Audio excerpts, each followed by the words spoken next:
त्योहारों का मौसम है और बाजारों में रौनक भी। लेकिन इस बार अपनी पसंदीदा मिठाई या मेवे खरीदते हुए जेब कुछ ज्यादा ही ढीली हो रही है ना? कभी सोचा है कि हजारों मील दूर चल रहा कोई तनाव या हमारे त्योहार की मिठास पर कैसे असर डाल सकता है? चलिए आज इसी पूरी कहानी को परत दर परत समझते हैं। यही सवाल तो आजकल सबके मन में घूम रहा है। आखिर ऐसा क्या हुआ कि काजू कतली से लेकर बादाम तक हर चीज के दाम आसमान छूने लगे हैं? इसका जवाब हमारे किचन या बाजार में नहीं बल्कि दुनिया के दूसरे कोने में छिपा है। और ये सिर्फ कोई सुनी सुनाई बात नहीं है, ये जमीनी हकीकत है। जरा अखबार की इस रिपोर्ट को देखिए। ये साफ साफ बता रही है कि युद्ध का असर हमारे बाजारों तक पहुंच चुका है।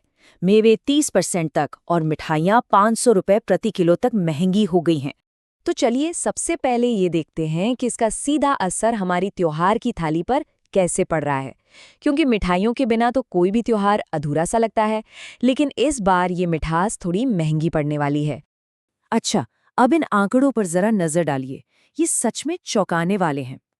काजू कतली के दाम में 100 रुपए की बढ़ोतरी है, ठीक है।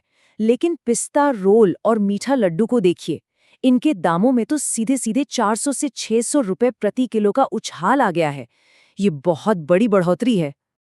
और ये सिर्फ हम और आप नहीं कह रहे, कोटा स्वीट्स के ब्रिज मोहन नायक जैसे दुकानदार खुद इस बात को मान रहे हैं।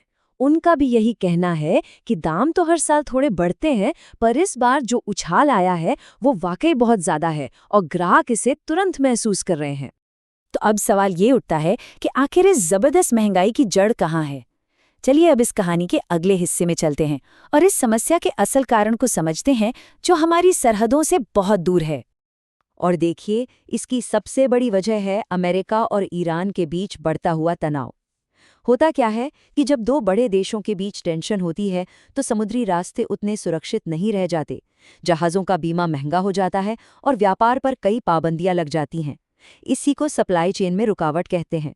और बस इसी वजह से सामान को भारत तक लाने में ज्यादा पैसा और ज्यादा वक्त लग रहा है।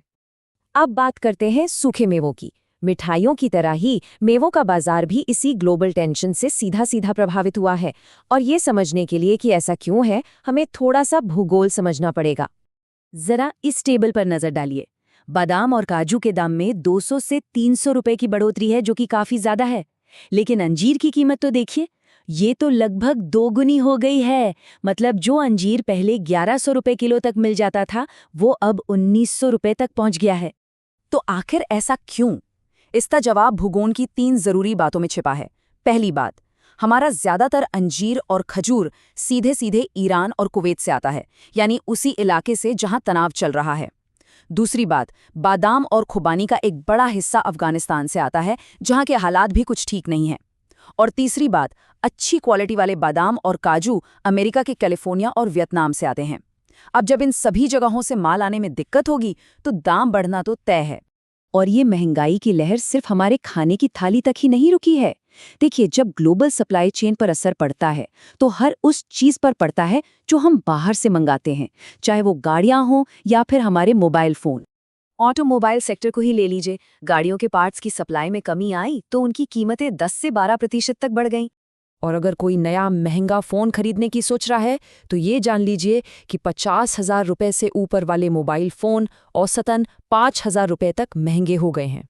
इतना ही नहीं, कमर्शियल गाड़ियों के टायर 1,500 रुपए प्रति टायर तक महंगे हुए हैं और कारों की कीमतों में 5,000 रुपए से लेकर 1,00,000 रुपए तक की बढ़ोतरी देखने को मिली है। इससे पता चलता है कि असर कितना गहरा और फैला हुआ है। तो आखिर में इस पूरी बातचीत का सार क्या निकलता है? इस सारी जानकारी से हमें क्या समझना चाहिए? और सबसे अहम और बड़ी बात यही है, ये पूरी कहानी हमें दिखाती है कि आज की दुनिया एक दूसरे से कितनी ज्यादा जुड़ी हुई है। किसी एक देश में होने वाला तनाव या संघर्ष हजारों मील दूर किसी दूसरे देश के बाजार में महंगाई की सुनामी ला सकता है। तो अगली बार जब बाजार जाएं तो इस बारे में जरूर सोचिएगा। ये सिर्फ दाम बढ़ना या घटना नहीं है, ये इस बात का सबूत है कि हमारी दुनिया एक धागे में कितनी गहराई से बंधी हुई है और कैसे हजारों मील दूर लिया गया एक फैसला सीधे सीधे हमारी थाली और हमारी जेब पर असर डाल सकता है।